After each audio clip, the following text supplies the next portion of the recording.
लेकिन ज्यादा से ज्यादा क्या करोगे? हार्वर्ड से पढ़ करके आओ या बेरमो के सरकारी विद्यालय में पढ़ो। विद्या का, मैं इधर बैठे हुए जितने भी विद्वान लोग बैठे हुए हैं, एजुकेटेड लोग बैठे हुए हैं, लिटरेट बैठे हैं, उनसे पूछता हूं, विद्या का उद्देश्य क्या है? एजुकेशन का उद्देश्य क्या है? किसके लिए अपने बच्चों को पढ़ाते हो? तुम खुद किस लिए पढ़े थे? किसके लिए? एम्प्लॉयमेंट के लिए, नथिंग एल्स। रोटी कपड़ा और मकान, एक दुकान, दो दुकान, 5 दुकान, 7 दुकान, उसके बाद सीधा स्मशान। यही है तुम्हारी जिंदगी। रोटी कपड़ा और मकान, 70 साल की जिंदगी में 1 से 5 दुकान किए और फिर 4 कंधों पर स्मशान चले गए। इसी के लिए पृथ्वी पर आए थे। सारी जिंदगी टेंशन, सारा जिंदगी दुख, सारा जिंदगी डिप्रेशन, सारा जिंदगी हाय हाय, सारी जिंदगी कर्ज, सारे जिंदगी रिश्तेदारों को मनाते रहे, एक दूसरे से नीचा देखने और दिखाने का काम चलता रहा और उसके बाद एक दिन तुम्हारी मृत्यु आ गई। हमने सुना था कि मनुष्य का जीवन सबसे सार्थक होता है। दुर्लभो मानुषोदेहि देहि नाम क्षणभंगुरः तत्रापि दुर्लभम मन्ये वैकुंठ प्रिय दर्शनम। ये दुनिया में सबसे ज्यादा का, सबसे अधिक, सबसे ज्यादा प्रभावशाली मानवीय जीवन है। क्या ये जीवन है? क्या इस जीवन के लिए मनुष्य को श्रेष्ठ बोला गया? ये कौन सी श्रेष्ठता है तुम्हारी?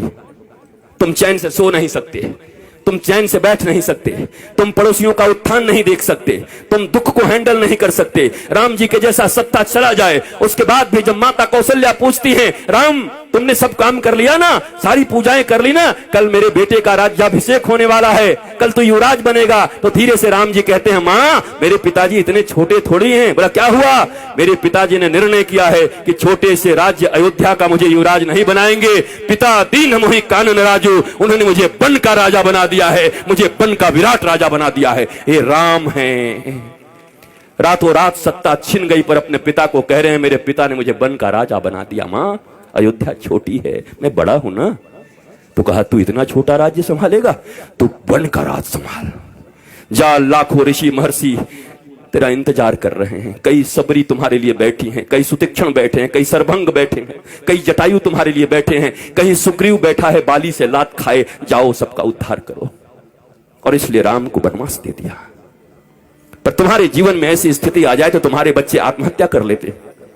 नंबर कम आ जाए, अगर पिताजी ने कह दिया, माताजी ने, अगर तेरा 80% से कम आया, शर्मा जी के बेटा से अगर तेरा नंबर कम आया तो मैं जहर खा लूंगी। बच्चा देखता है नंबर तो आया 60%, घर आते आते सोचता है आखिर माता पिता ने कहा है हम जहर खा जाएंगे, वो क्यों मरेंगे, हम ही खा जाते हैं। इतना प्रेशर क्यों पढ़ने का? क्या पढ़ा रहे हो? मशीन बना रहे हो बच्चों को? गधों की तरह बोझ टांग दिया है यहां पर। क्या करोगे? 2 रोटियां ही तो कमाओगे ना, 2 कपड़े ही तो पहनोगे ना, इतने ही ना, किससे कुछ ज्यादा? रावण और राम की वृत्ति में क्या अंतर है? इतना ही तो है। रावण कहता है कि दुनिया में जितना भी सुंदर है वो सब मेरा होना चाहिए, सब मेरा है। राम जी कहते हैं जो मेरा है वो सबसे सुंदर है। यही राम और रावण के विचार में अंतर है। जो मेरा है वो सबसे सुंदर है। दुनिया का सब सुंदर मेरा करने में तो रावण बन जाओगे। इस वृत्ति का अंतर है। यही राम और रावण का युद्ध है। जो प्राप्त है वही पर्याप्त है, नहीं तो सर्वत्र दुख व्याप्त है। जो प्राप्त है वही पर्याप्त है। मेरे पास जो कुछ है वही है। परिश्रम करो, पुरुषार्थ करो, प्रार्थना करो, पर रो मत। वही है वही जो राम रचि राखा, को करे तर्क बढ़ा वही शाखा। इसका मतलब ये नहीं कि आलसी बन जाओ। अगर मैं भी ये कह के पढ़ा होता कि राम जी का कथा होगा तो राम जी कराएंगे, तो क्या राम जी हमारे घर में एरोप्लेन घुसा देते, एयर इंडिया को? क्या करते? हमें आना पड़ा, हमें निकलना पड़ा वृंदावन से आकर के दिल्ली आना पड़ा। दिल्ली से हमें फ्लाइट लेनी पड़ी, फ्लाइट से आकर के रांची लेना पड़ा। रांची से 2.5-3 घंटे में हम और अन्नू बैठ करके साथ साथ में यहां तक पहुंचे। तब जाकर के बेरमो फूसरो पहुंचे। यहां घाटी ऐसी ऐसी, पूरा झारखंड। हम तो चैतन्य महाप्रभु को याद करते आ रहे थे कि हे महाप्रभु हरे राम हरे कृष्ण हरे राम हरे कृष्ण। पूरा पूरा हरियाली चारों तरफ थी, अच्छा था। आए, यहां भी आनंद आया, आपको देख करके आनंद आया। याद रखो, कहते तो सभी हैं पर विश्वास रखो, दोनों भुजा उठा के कहता हूं, मेरे लिए बस एक ही आह्लाद है, न कोई चढ़ावा न कोई सामान, बस हृदय से आकर के बैठ करके राम का गुणगान सुन लो, यही मेरी दक्षिणा है। अगर तुम्हारे मुख से राम और कृष्ण के नाम निकलने लगे, तुम्हारे बच्चे अगर शिवाजी और छत्रपति महाराणा प्रताप इत्यादि की तरह होने लगे, विवेकानंद होने लगे, तो मेरी दक्षिणा मुझे मिल गई है। इससे ज्यादा क्या चाहिए? कपड़े भी हैं, गाड़ियां भी हैं, आश्रम भी हैं, बहुत कुछ है। अब क्या करूंगा? मैं अकेला हूं। अकेला नहीं हूं, मेरे साथ 8 अरब लोग हैं। वसुधैव कुटुंबकम। 140 करोड़ भारतीयों के साथ साथ 8 अरब लोग। चूंकि सनातन संस्कृति ही एक ऐसी संस्कृति और धर्म है जो पूरी दुनिया को अपना परिवार मानती है। कोई कहता है मैं बड़ा, कोई कहता है मैं बड़ा, कोई कहता है मैं बड़ा, पर एक हमारा धर्म है जो कुछ नहीं कहता। वो कहता है धर्म की जय हो, अधर्म का नाश हो, प्राणियों में सद्भावना हो और विश्व का कल्याण हो। ये हम कहते हैं, सनातन ही धर्म है। बाकी मत हो सकते हैं, जितने भी लोग हैं, 8 अरब लोग हैं, 8 अरब मत हो सकता है, पर धर्म एक था, एक है और एक सदा रहेगा। और उस धर्म का नाम है सनातन धर्म। एकमात्र धर्म इस पृथ्वी पर है जो पूरी दुनिया को अपना परिवार मानता है, अपने परिवार की तरह रखता है और पूजता है। तुम्हें गौरव होना चाहिए। मुझे याद है आज के 10-12 साल पहले जब योगी आदित्यनाथ जी महंत जी सांसद थे, हमारा मिलन हुआ गोरखपुर में, गोरखनाथ पीठ में। एक भागवत की कथा थी, वहां मैं भी था, आप भी थे, एक साथ बैठे हुए थे। हमारी चर्चा होने लगी। उन्होंने कहा क्या कहे, लोग हमें सांप्रदायिक सांप्रदायिक कहने लगते हैं। हम कि महाराज जी अब हमें ग्रंथ खोलना चाहिए। ग्रंथ खोल करके संप्रदाय का परिभाषा क्या है, संप्रदाय किसको कहते हैं।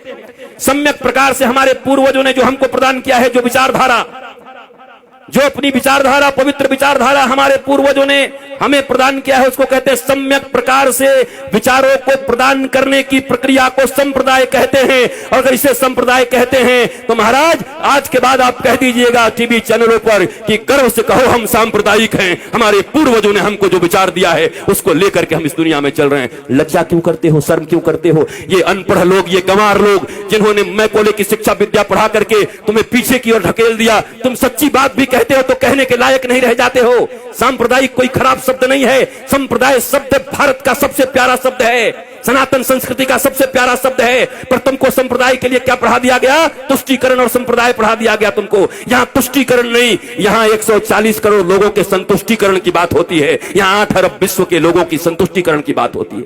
यह है सनातन धर्म। तुम्हें गौरव होना चाहिए अपने धर्म के ऊपर, पर तुम बैकडोर में रहते हो, पीछे रहते हो, क्योंकि तुम्हारे पास ज्ञान नहीं है, क्योंकि तुमने हिंदी नहीं पढ़ी, तुम इंग्लिश पढ़ रहे हो। ना हिंदी ना इंग्लिश, ये मिली जुली। मुझे ताज्जुब तब लगता है जब ये भोजपुरी सिनेमा के एक्टर भी जब टीवी पर आते हैं तो एंड आई इफ यू, अरे भोजपुरी में पिक्चर बनाए, भोजपुरी में बोल। ये हिंदी एक्टर जब आते हैं सिनेमा बनाएंगे, हिंदी बनेंगे, कूली बनेंगे, गांव के आदमी, पर जब आएंगे तो एंड आई एंड दिया एंड मेरी जान आँखें, अरे हिंदी बोल भाई। तुमको इन हिंदी वालों ने सुपरस्टार बनाया है, टेटे टेटे इंग्लिश बोलता है बैठ के। पर हमारे देश में अंग्रेजी बोलना मतलब एजुकेटेड होना, ज्ञानी होना। ये भारतीयों, इस गुलामी से कब निकलोगी? इस दुनिया में सबसे रीच लैंग्वेज है तो संस्कृत है, और सबसे पुअर लैंग्वेज है तो इंग्लिश है। संस्कृत के पास 1,74,00,000 से ज्यादा वर्ड्स हैं। करोड़ कह दिया, अरब। इंग्लिश के पास कितने हैं? बेचारा हर साल 2-4-10 बढ़ाते रहता है। हमारी कितनी बढ़िया संस्कृति है, मौसी, चाची, मामी, वहां सब आंटी, पता ही नहीं कौन क्या। Brother and brother in law, बताओ, sister and sister in law, वो लॉ के अनुसार सिस्टर है और ये कैसी सिस्टर है? ये क्या है? This is language. बोलने दो जो बोलते हैं, तुम भी सीख के रखो, पर गौरव तो अपनी संस्कृत पर करो। संस्कृत में गाली भी दोगे ना तो बड़ा आनंद आएगा। किसी को कह दो ना, आप तो ग्राम सिंह हैं, खुश हो जाओ। ग्राम सिंह, ग्राम सिंह का अर्थ कुत्ता होता है, कुकुर। किसी को कह दो आई आई आप तो ग्राम सिंह है, वो भी कहेगा। बाद में कोई कहे हमको ग्राम सिंह कहा, महाराज संस्कृत में कुकुर होता है। आए कुकुर बोल गया। हमारी गाली भी इतनी प्यारी है हमारी भाषा में, पर हमें मालूम ही नहीं, हम जानते हैं।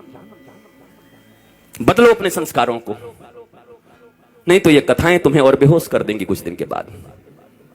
और इस बेहोशी में सोमनाथ के मंदिर इतनी बार टूटे। तुम्हें याद है सोमनाथ का मंदिर जब टूट रहा था तो हजारों हजार लोग मारे गए थे। सब विद्वान थे, वेदज्ञ थे, श्रुतज्ञ थे, बड़े बड़े विप्र थे, बहुत मंत्र पढ़ते थे। मंदिर भी टूट गई, वो भी मार दिए गए। कैसे हो गया ये? शास्त्र पढ़ना अलग है और शास्त्र समझना अलग है, रटना अलग है। ये रट्टू तोता बनकर के कथा कहना अलग है, और उपनिषद और अपने गुरु के प्रतिबोध से बैठ करके सिंह की तरह गरजते हुए भारतवासियों और विश्व को समृद्ध और संस्कारवान बनाना भारतीय धर्म गुरुओं का परम लक्ष्य होना चाहिए। भारतीय धर्म गुरु ऐसे होते हैं। हम रट्टू तोता लोग नहीं हैं। हमें कोई सिखा दिया और तोते की तरह हम आकर प्रवचन करने लगे और भाषण करने लगे।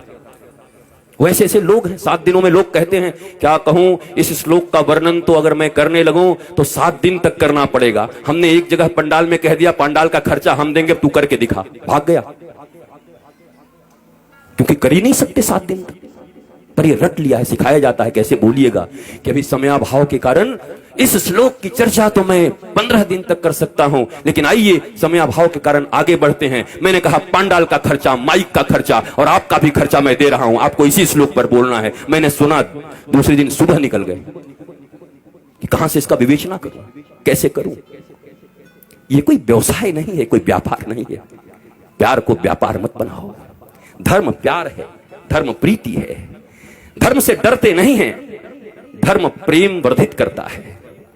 भक्ति और विभक्ति 2 चीजें होती हैं। भक्त बनने आए हो, विभक्त का अर्थ होता है अलग होना भगवान से, और भक्त का अर्थ होता है जुड़ जाना। इस बाजारवाद की दुनिया में हर जगह बस सामान की तरह हम बिक रहे हैं। रोज तुम्हें लुभाया जा रहा है, पूरा बाजार चुंबक हो गया है, तुम सड़े हुए लोहे हो गए हो। सब कुछ उसी में छीना जा रहा है। कमाल हो गया। बरसों से हमारी रक्षाबंधन की कितनी सुंदर परंपरा चली आ रही है, और उस परंपरा में आज क्या होता है, फलाना डायमंड दो, इस रक्षाबंधन पर अपनी बहन को उपहार दो। बताओ वो भाई क्या करेगा जो खेतों में काम करता है। पीढ़ियों का उनका प्यार भाई बहन के बीच, पर ये प्रचार भाई बहन के प्रेम, पति पत्नी को मैंने देखा, ये कुकर लाओ और बीबी से प्यार बढ़ाओ। हम कि वाह, ये कुकर नहीं होगा तो बीबी से प्रेम नहीं होगा, पत्नी से प्रेम नहीं होगा, कुकर से प्रेम होगा। कुकर और पत्नी का क्या संबंध है? डायमंड और भाई बहन का क्या संबंध है? हर चीज को पैसे से जोड़ दिया। बात बढ़ाना भैया, सबसे बड़ा रुपया। कहीं रिश्ते नहीं रह गए, गांव नहीं रह गए। और इस कोरोना में उन शहरों में जो कबूतर की तरह लेकर के फ्लैट रहते थे, टुकुड़कू, उनको पहली बार पता चला कि गांव और गांव की गलियों और गांव के वृक्षों का क्या महत्व है। तरस गए वो ऑक्सीजन के लिए, पर गांव में लोग ऐसे सीना करके घूमते रहे। भारत गांवों का देश था। यहां ऑक्सीजन फ्री, यहां जल फ्री, और सबके सब पहले हम ऐसे भारतवासी लोग हैं, पहले इतना यूरिया डाल दिया, खेती करने लगे। पंजाब में खेती होने लगी, पंजाब में इतना अन्न उपज, हरित क्रांति आ गई। ऐसी हरित क्रांति आ गई कि पंजाब से ट्रेन चलने लगी, कैंसर स्पेशल ट्रेन। क्या करोगे ऐसी हरित क्रांति का, जब अपने ही बच्चों को कैंसर का पेशेंट बनाते रहे। इतनी भूख और इतनी लालच किस बात की है? तो ये भारतवासियों को हो क्या गया है? जो भारत विश्व गुरु था, जिस भारत की माताएं प्रहलाद, अलर्क जैसे पुत्रों को जन्म देती थी, ये हो क्या गया है? ये कहां से बुद्धि बिगड़ गई हमारी? ये कहां से आपके बच्चों में आप कंपटीशन भर रहे हैं, सिर्फ प्रतियोगिता भर रहे हैं। इतना छोटा बच्चा होता है, उसको प्रतियोगिता से तुम्हें इतना नंबर लाना पड़ेगा, उससे ज्यादा नंबर लाना पड़ेगा। क्या क्या बना रहे हो उसको? कोई कहता है डॉक्टर बनो, कोई कहता है इंजीनियर बनो, कोई कहता है ये बनो, कोई कहता है व्यवसायी बनो। कोई नहीं कहता बेटा तो कुछ बन न बन, पर श्रवण कुमार की तरह ऐसा बनना कि बूढ़े माता पिता को अगर तीर्थ करने का मन हो तो कंधे पर बिठा के ले चलना। इंसान बन जा, आदमी बन जा, सच्चा बेटा बन जा। वो कोई नहीं बना रहा।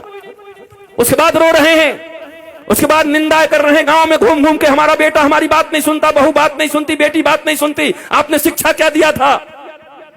और आपकी भी गलती नहीं है मेरे माता पिता, और मैं औलादों को भी कहूंगा, ये जो बेटे और बेटी हैं, इतना कम से कम मानो, जिन्होंने तुम्हें इस पृथ्वी पर लाया है, जिन्होंने गर्भ में रखा है, उससे अपना तुम्हारा इस दुनिया में कोई नहीं हो सकता। फिर दोनों भुजा उठा के कहता हूं, इस दुनिया में अगर तुम्हारा कोई सबसे सच्चा मित्र हो सकता है तो माता पिता और गुरु, इसके सिवा तुम्हारा कोई मित्र नहीं हो सकता। बाकी सब पता नहीं कहां तुम्हें ढकेल देंगे। पहली गुरु, मां, पिता, इन दोनों के तुम न हुए तो दुनिया वाले तुम्हारे अपने होंगे। किसको मित्र मान रहे हो? दुनिया में कैसे फ्रेंडशिप है? मेरी वो फास्ट फ्रेंड है। किस लिए? मैं सही करूं या गलत करूं, सदा मेरे साथ खड़ा रहता है। अरे तो तुम्हारा वो दुश्मन है।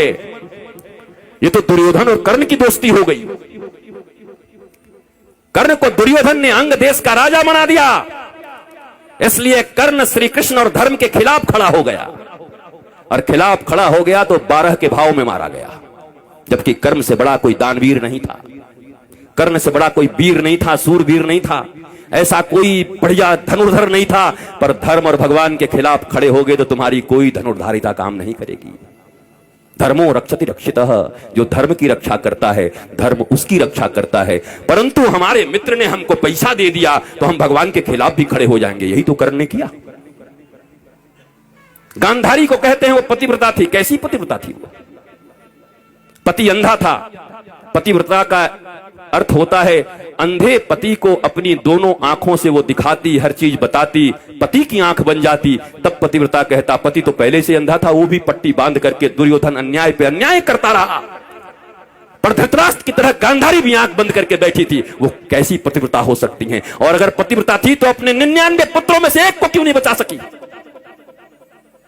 अगर इतनी ही पतिव्रता थी तो उनका आशीर्वाद उनके पुत्रों को क्यों नहीं मिला?